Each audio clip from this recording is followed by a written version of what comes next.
Alô, alô, meu querido amigo, minha querida amiga, aqui é o Paulinho Boa Pessoa, mas você sabe que pode me chamar de amigo. Então, tá tudo pronto, preparado, eu já vou aqui pro segundo capítulo da história da Maria Índia. Nossa, você gostou do primeiro, né? Mas não troque essa ordem. Se você ainda não ouviu o primeiro capítulo, por favor, ouça. É fundamental que se ouça o primeiro capítulo para depois vir para esse.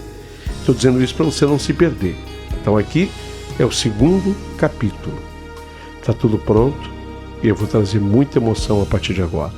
Antes, um convite. Queria que você se tornasse membro do nosso canal. É lógico, é muito importante para mim.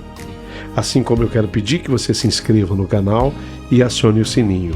E mais um pedido, porque nunca é demais quando a gente pede assim, com o coração aberto, como eu estou agora. Queria que você visitasse o nosso segundo canal. Lá eu apresento as histórias sobrenaturais, uma mais linda que a outra. Dá uma passadinha lá. Eu queria que você conhecesse uma história que eu acabei de publicar, que é sobre um maravilhoso e espetacular baile de carnaval. É uma história misteriosa, é uma história sobrenatural. Você dá uma passadinha por lá? Aguardo você. Então, tudo pronto para o segundo capítulo dessa história belíssima.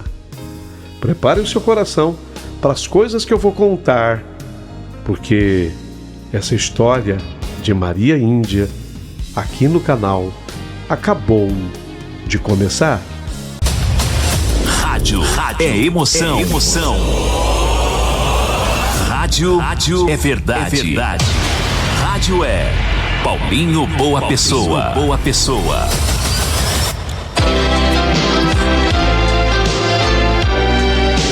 Rádio Emoção. Paulinho Boa Pessoa. A verdade de cada um.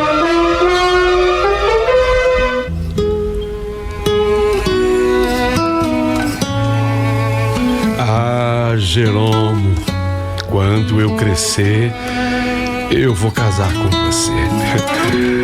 Essa frase, com esse erro do nome Jerônimo, eu pronunciei quando eu tinha 9 anos de idade. Eu chamava de Jerônimo. Falava errado, mas já tinha coragem o bastante para dizer isso para ele. Ele que era, naquele momento, o homem mais lindo que eu já tinha visto em toda a minha vida. Quando eu crescer, Jerônimo, eu vou casar com você. Não tinha sido uma promessa, ou havia sido, mas baseada em quê? Havia mistério naquilo tudo? Bom, eu acho que hoje vocês vão começar a entender a minha história melhor. Acontece que na vida nada é tão simples assim. O tempo passa para todos e transforma todos. As pessoas diziam que eu estava ficando cada vez mais bonita. Você sabe, uma índia é uma beleza exótica, é uma beleza diferente. Uma índia, uma indígena, ela tem traços marcantes no desenho do rosto, no puxadinho dos olhos, no negrume dos cabelos. Então, durante esse período, eu, Maria Índia, conforme me registraram meus pais adotivos, bem, aquela índiazinha cresceu, se transformou numa jovem mulher de personalidade marcante e beleza natural. Agora nós morávamos na capital do estado, onde a minha família havia se estabelecido. Eu estudava em boas escolas, meu pai tinha um salário diferenciado na profissão dele.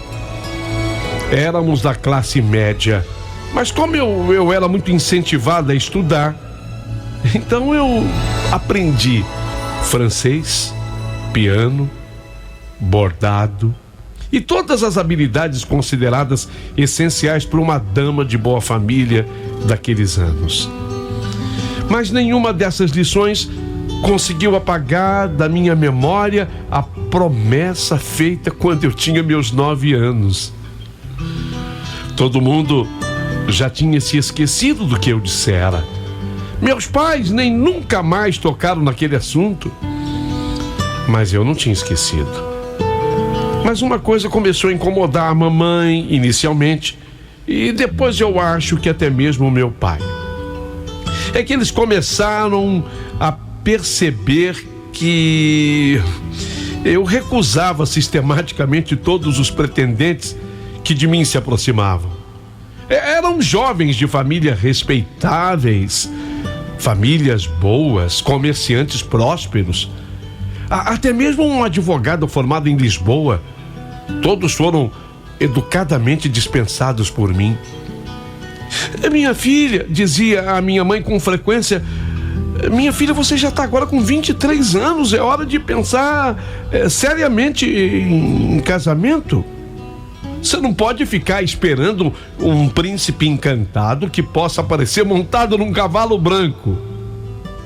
Eu sempre respondia com o mesmo sorriso tranquilo: mamãe, eu não estou esperando um príncipe encantado.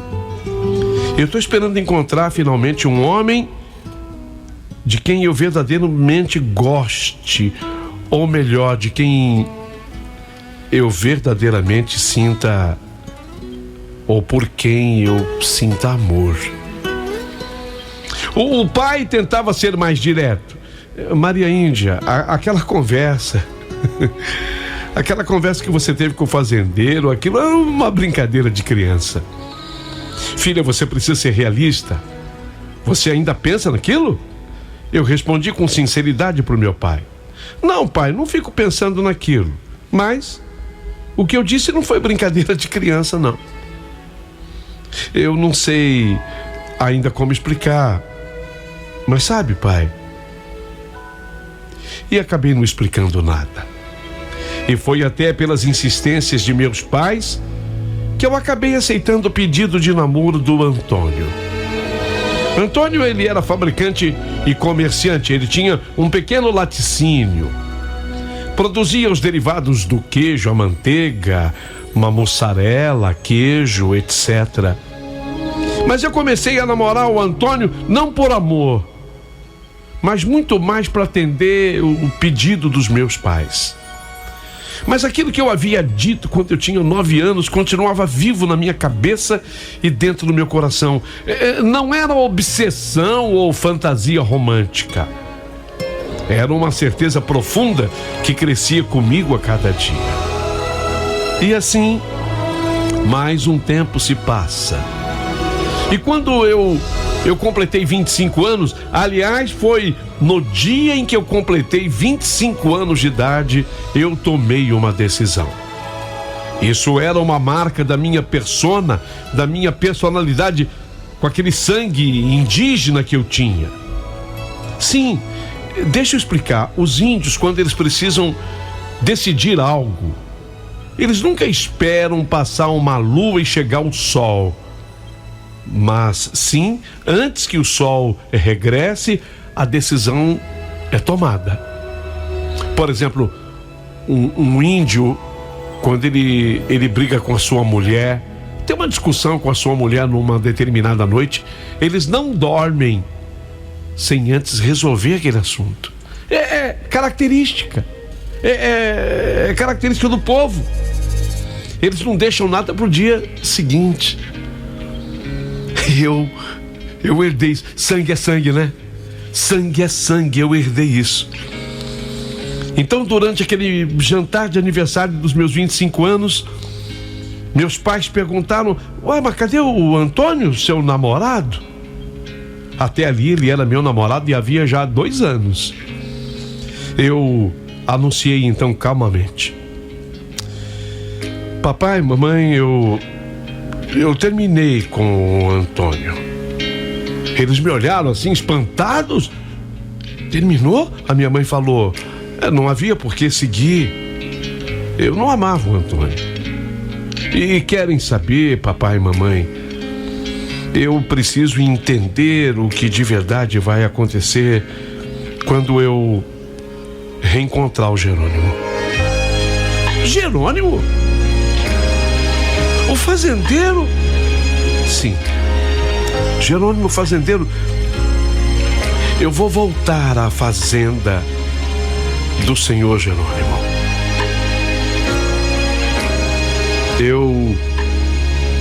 Eu sinto que chegou a hora de decidir a minha vida.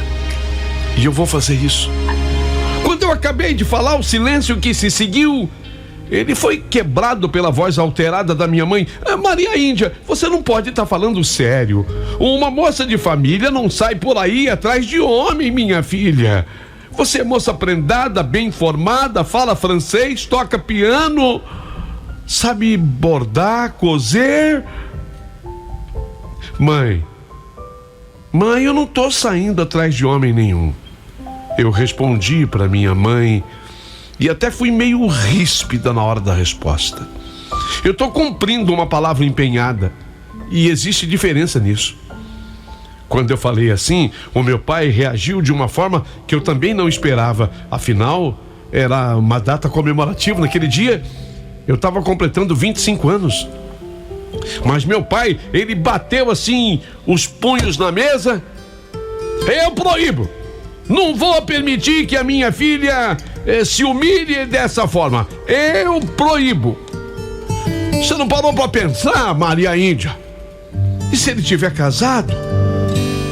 E se ele nem se lembrar de você? Será o maior vexame? Não me olhe assustada, Maria Índia. Você é minha filha e eu te amo demais para permitir que você faça isso. Não posso admitir que você faça isso. E atrás de um sujeito que nem sabe da sua existência, eu a proíbo, terminantemente a proíbo. Nessa hora eu senti que eu precisava ter tato. Eu teria que saber lidar com a situação. Meu pai estava raivoso, nervoso. Bom, então eu me levantei da cadeira em que eu estava sentada e, mantendo a dignidade e a calma, eu falei olhando para ele. Papai, o senhor me criou para ser uma mulher de palavra, reta e digna. Acreditou em mim quando eu contava apenas 2 aninhos e eu estava nas mãos de homens sem alma. Eu poderia, papai, simplesmente ter sido morta por aqueles homens maldosos. E o senhor não permitiu que isso ocorresse. Então, mais do que nunca agora confia em mim, pai. Eu não irei me humilhar. Eu não vou passar vexame e nem tampouco serei oferecida para ninguém. Mas o senhor tem que permitir que eu vá até a fazenda. Eu até tenho um plano para isso e já coloquei em execução. E eu vou contar agora para o senhor e para a senhora, mãe. Através de uma pessoa que eu conheci no colégio de normalistas, eu soube que a Fazenda Flor de Maio está precisando de uma professora para a escola deles. Essa pessoa, que é a diretora do colégio, levou o meu currículo até essa fazenda, a Flor de Maio. E eles estão me esperando lá para que eu assuma a escola. Filha, mas como assim? Nós estamos a mais de 1.200 quilômetros da Fazenda Flor de Maio. Como é que você, em tanto lugar para você ser professora, como é que você vai ser professora lá? Papai, não se esqueça que nós estamos em 1985, papai. As distâncias hoje são vencidas com facilidade. Eu vou até lá, vou me apresentar como sendo a nova professora. E com relação ao Jerônimo, eu quero observar como ele vai reagir diante da minha presença. Entenda, pai, não haverá humilhação nenhuma da minha parte. E aí, pelo menos, eu tiro de vez essa dúvida que me persegue, porque eu mesma nunca entendi por que eu falei aquilo aos 9 anos de idade pro Jerônimo. Filha, aquilo foi coisa de criança. Tem até uma música, tem até uma do Paulinho Nogueira, que foi tema da novela, história até de música. Pai, eu falei aquilo antes da música. E eu não falei da boca para fora. Repito para o senhor, não foi coisa de criança. Foi sentimento. E se tivesse sido coisa de criança, teria passado. Pai, teria saído do meu coração. O senhor entende? Mamãe, a senhora entende? Pai, se fosse uma coisa de criança, eu estaria liberta. Mas eu me sinto presa àquilo que eu falei. Sabe, eu não sei argumentar, explicar o porquê, o motivo, a razão, mas eu me sinto presa. Parece que tem algo aqui cobrando. Você falou para ele que quando você crescesse, você iria se casar com ele. Sabe, isso fica me cobrando, martelando na minha cabeça. Então, papai, mamãe, eu tenho que voltar lá. Eu não posso viver o resto da minha vida questionando e ser. Entende, pai? Entende, mãe? Olha, eu só sei dizer que a discussão ainda se estendeu por hora. Eu até digo no plural, por horas. Os meus pais tentaram todos os argumentos possíveis, desde a vergonha que se poderia passar. Eles não queriam que eu me humilhasse. Amor de pai, amor de mãe, até os riscos práticos da viagem, que seria tão longa, 1.200 quilômetros ou um pouquinho mais do que isso. Outro estado. Mas uma coisa precisava ser dita. Eu era uma índia tomando uma decisão. Aí é a persona, aí é o sangue comentado por mim. A decisão estava tomada. E a minha determinação era a mesma daquela menina de 9 anos, que havia impressionado sim o Jerônimo pela sua fala. 2 semanas depois, mesmo contra a vontade de meus pais, eu parti. Tomei o ônibus. Enfrentei 18 horas de viagem. Não foi fácil, não. Levava apenas uma mala com roupas essenciais e juntei as economias do longo daqueles anos. Durante o trajeto, eu tive tempo bastante para refletir sobre tudo que eu estava fazendo. Momentos de dúvida se alternavam com ondas de certeza. E se Jerônimo realmente não se lembrasse de mim? Peraí. Tem coisa pior, e se o Jerônimo se casou de novo? Sim, eu sabia que ele havia se tornado viúvo. Mas isso aconteceu, ele era tão novo, tão jovem. Tinha 32 anos. Era perfeitamente possível, e até mais do que o normal, que ele tivesse se casado de novo, ainda mais com tantas pretendentes. E se ele me recebesse com frieza, com desprezo? Mas sempre que essas preocupações surgiam, eu me lembrava do olhar respeitoso que ele havia dirigido àquela menina de 9 anos que eu era. Enquanto isso, eu fui mudando de condução, trem, ônibus de novo, trem mais um pouco, até que eu fiz a minha última baldeação. Enfrentei a última hora de viagem e eu desceria na porteira da fazenda Flor de Maio, que ficava à beira da estrada. Eu vim atento nos últimos quilômetros. Fiquei de pé no corredor do ônibus com a minha mala na mão, me aproximei do motorista. Eu falei, por favor, eu vou pedir pro senhor. A senhora já me avisou, eu vou parar. Eu até sei onde fica a fazenda Flor de Maio. Pode ficar tranquila.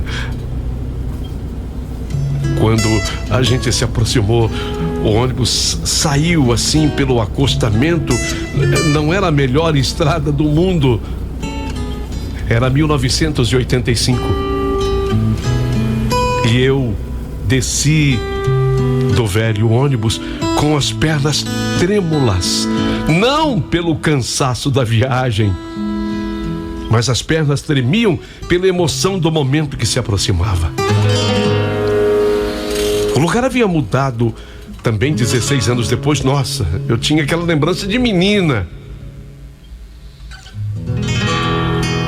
Mas deu para eu ver ainda à distância as casas simples, a mesma igreja de pedra, os mesmos caminhos de terra batida. O meu coração batia descompassado.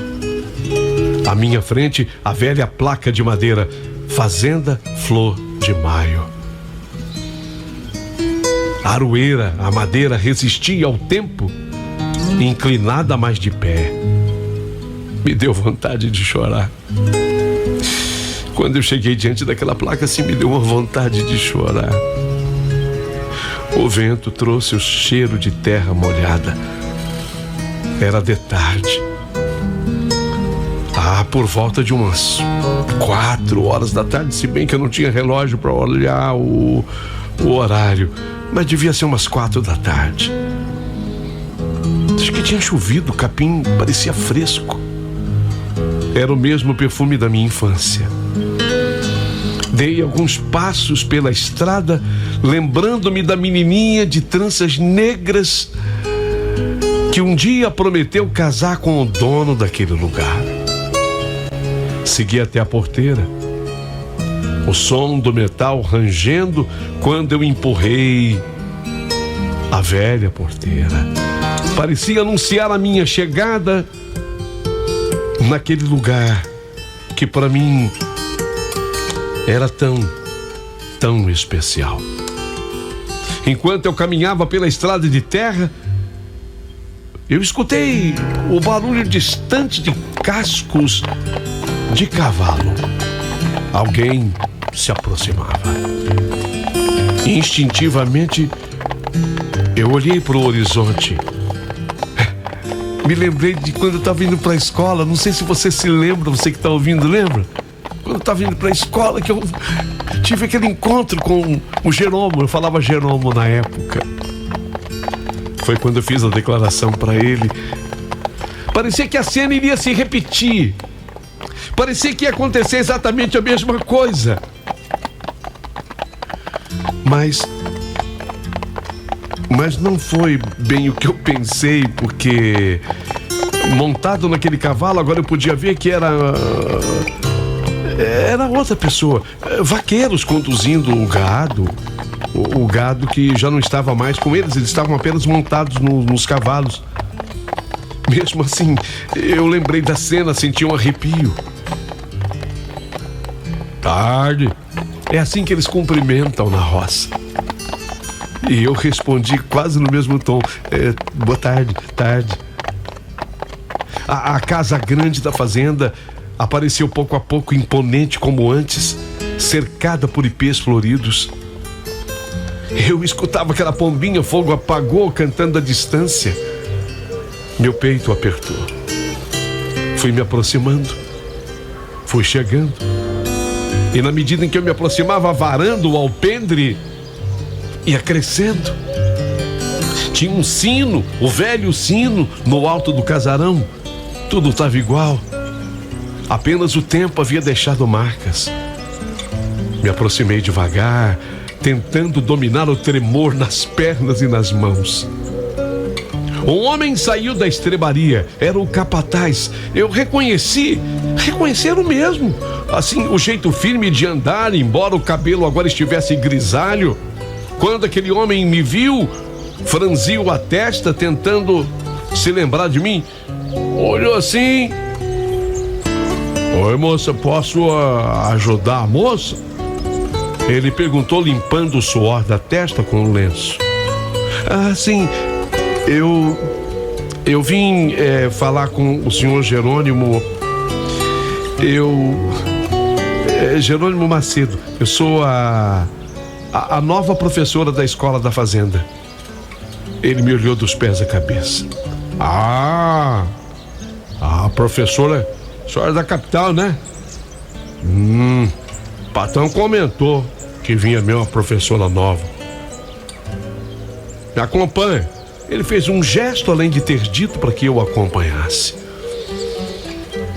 Pode deixar a mala aqui que eu vou mandar o rapaz depois levar pra senhora. Seguiu o capataz pelo caminho. Cada passo era um turbilhão de lembranças. Quando eu cheguei na varanda, pertinho da porta da sala, meu coração quase saiu pela boca. Ali naquele ponto, o homem, o capataz entrou e vi quando ele anunciou: ô patrão, a professora nova chegou, tá aqui. Ai, meu coração parece...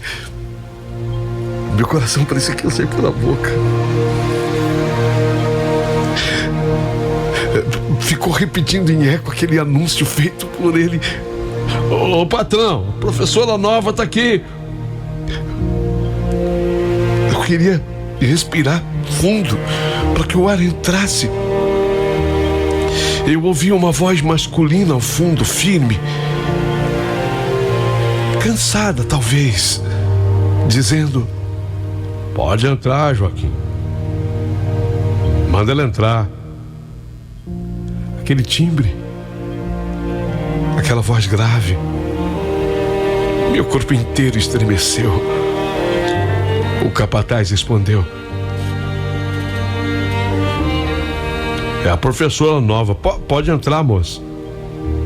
Chegou de viagem. Por um instante o tempo pareceu parar. Foi quando eu pisei na sala. Jerônimo, ele vinha da porta de um escritório. Meu Deus, estava mais velho, claro. 16 anos depois, o cabelo agora misturando grisalho, o rosto marcado pelo sol e pelas perdas, mas ainda trazia nos olhos o mesmo brilho sereno, o mesmo porte altivo. Quando ele me olhou, eu senti as pernas fraquejarem. Ele ficou alguns segundos em silêncio, observando assim, com curiosidade.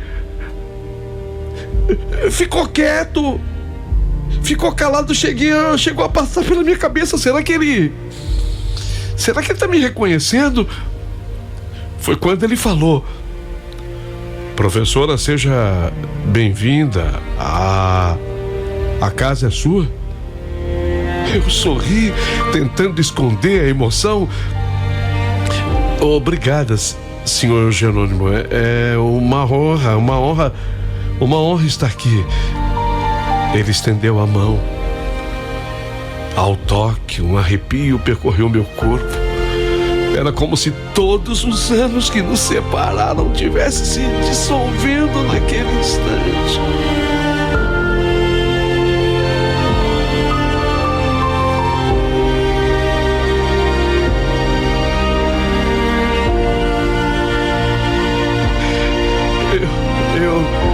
Eu não sei dizer o que eu senti. Eu falei assim: tudo bem. Eu não cabia o tudo bem. Falei. Mas ele falou algo que acendeu a minha esperança. Já nos vimos antes, professor? Ele perguntou, franzindo a testa. Meu coração parou. Mas antes até que eu respondesse, o capataz interveio. Não, ela acabou de chegar, o patrão. A moça viajou aí. Faz tempo, né, moça? Tá vindo de longe, né? Jerônimo assentiu. Tá certo. Depois vou levar a professora para conhecer a escolinha, fica do lado da capelinha. Não hoje, né, que já tá tarde, amanhã cedo. Quero mostrar aqui onde a senhora vai trabalhar. Bem, mas como a senhora acabou de chegar, eu vou pedir para dona Glória mostrar o quarto onde a senhora pode descansar. E amanhã vou pedir pro Nassif para levar a senhora até a cidade. Fica apenas 15 quilômetros daqui. A cidade é pertinho, tá? Lá nós temos uma propriedade, uma casa, onde a senhora vai ficar hospedada. Normalmente esse povo, professor, professora, prefere ficar na cidade. A senhora pode avaliar, mas se quiser, aqui na fazenda o que não falta é lugar. Não é mesmo, Nassif? Mas descansa por hoje. Inclinei a cabeça em sinal de respeito. Eu farei isso. Dona Glória, ele chamou um pouquinho mais alto. Foi quando aquela senhora, Dona Glória, se aproximou. Era o que eu vou chamar de uma governanta da casa. Daquela senhora eu não me lembrava, mas até porque eu não cheguei a conhecer todas as pessoas que trabalhavam com o Jerônimo. Eu só tinha 9 anos.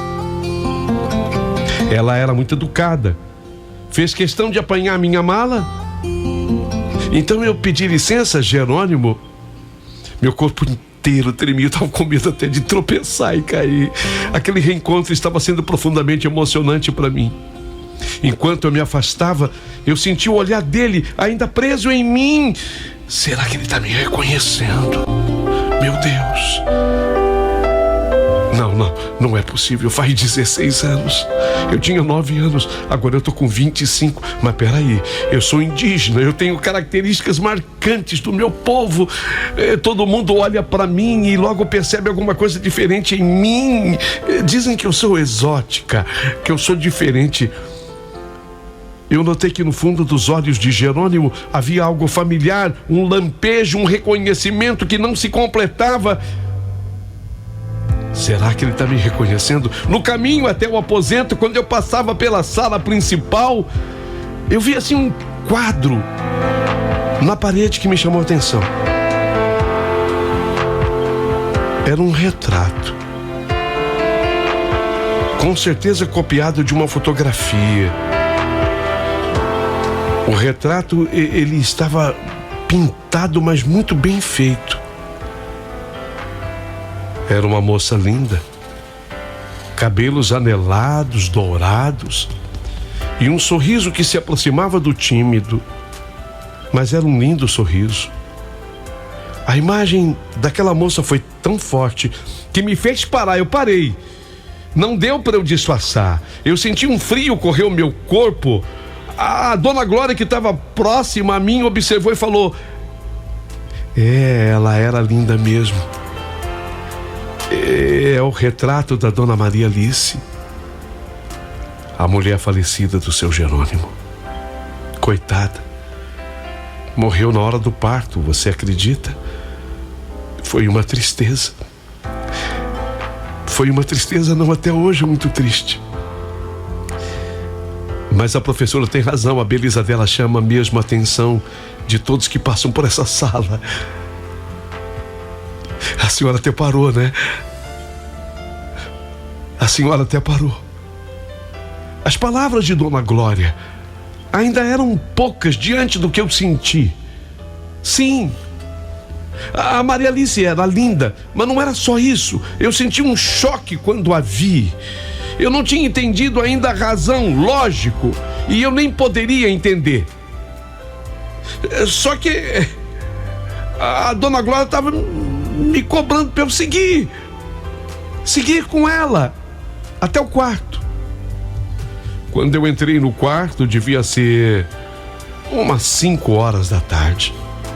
E Dona Glória me disse que o jantar seria servido às 7 horas da noite. Eu agradeci, mas me sentia ainda meio que anestesiada naquele momento. Era muita coisa acontecendo ao mesmo tempo, muita emoção.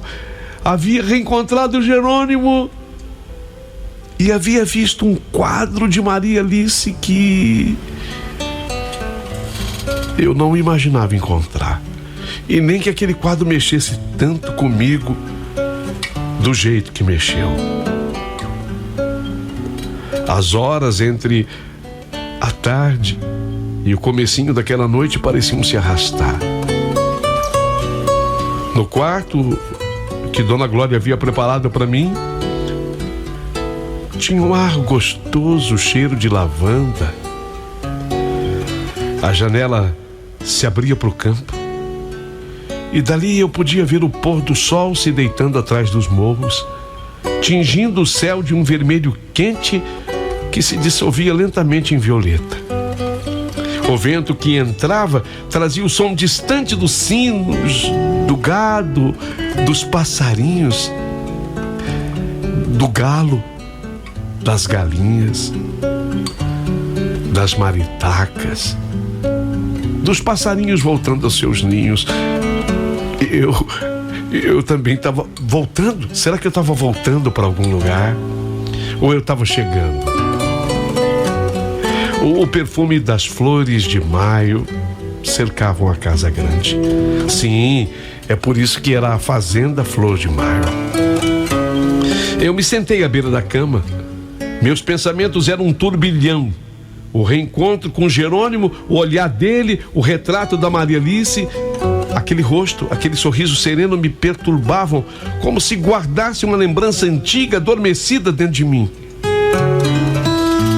Quando o relógio da sala... Eu fiquei no quarto esse tempo todo. Quando eu escutei o relógio da sala, era eu acho que um carrilhão. O relógio da sala. Ele deu aquelas 7 badaladas, com aquele barulho característico daqueles relógios lindos, de parede, de chão. Eu já estava pronta. Eu tinha vestido um vestido simples, azul profundo, uma rendinha clara no decote. Soltei os cabelos. Fiquei mais parecida com a índia que eu era. Os cabelos caíram livres pelos ombros. Antes de sair, me olhei no espelho e vi refletido uma mistura de mulher e menina. Vi uma mistura de coragem e medo, promessa e destino. Desci as escadas lentamente. A casa da fazenda parecia envolta numa penumbra dourada. O jantar havia sido preparado com todo cuidado, quase uma cerimônia. A mesa na sala de jantar era grande, madeira de lei grossa. Era uma chapa de uma grande árvore. A mesa era nobre, polida, parecia um espelho. Sobre ela, uma toalha de linho branco, bordada com ramos de flores e pássaros. Um trabalho artesanal feito com muito brilhantismo, talvez por mãos que já nem existiam mais. No centro, uma travessa com flores frescas espalhava um perfume de jasmim. Dona Glória, sempre atenta, me conduziu até a cadeira direita do senhor Jerônimo.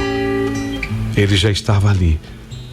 Estava de camisa branca, o rosto levemente barbeado e os olhos, os olhos, ainda com aquele brilho de seriedade e gentileza que eu nunca esquecera.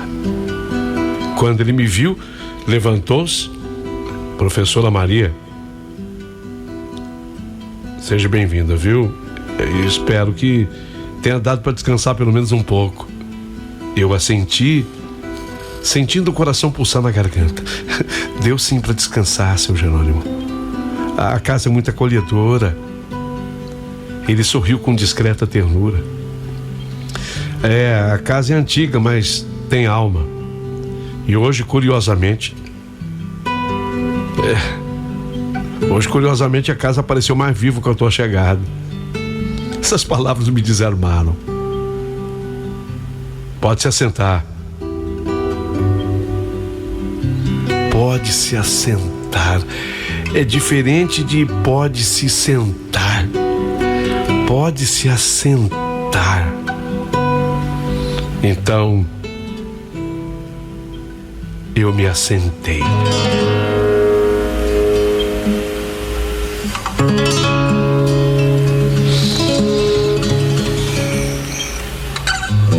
E o que aconteceu naquele jantar, vocês terão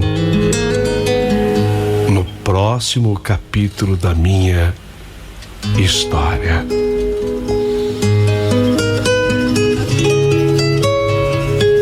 Eu quero contar tudo nos mínimos detalhes. E se não for pedir muito, queria que nesse momento você tocasse a minha música.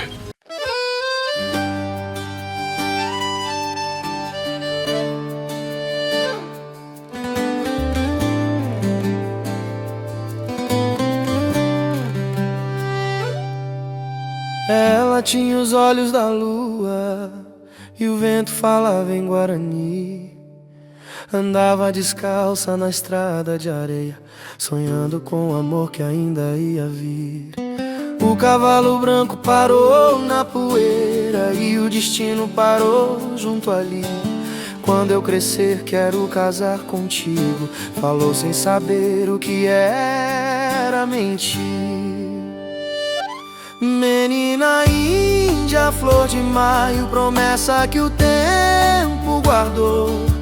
Tão pequena, mas a alma sabia que o amor era coisa de Deus e de dor. Menina índia, vento manso, que sopra lembrança e calor. O tempo passou e o mundo girou, mas teu sonho ficou, teu sonho ficou.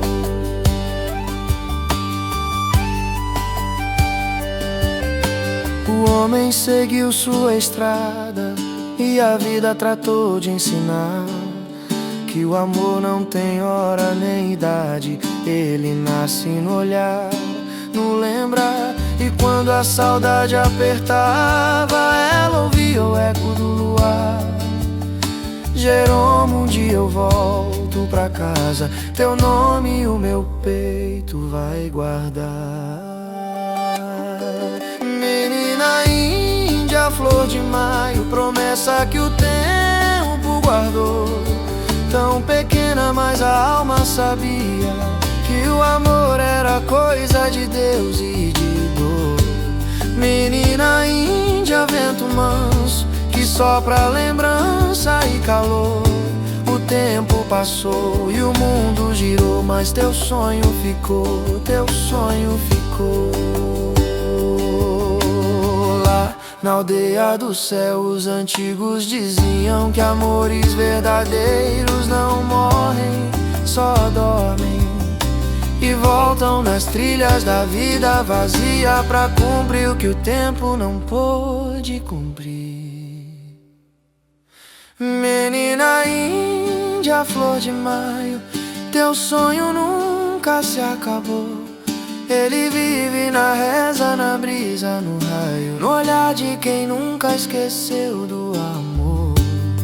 E no fim, quando o sol despontar, Jeromo vai te esperar.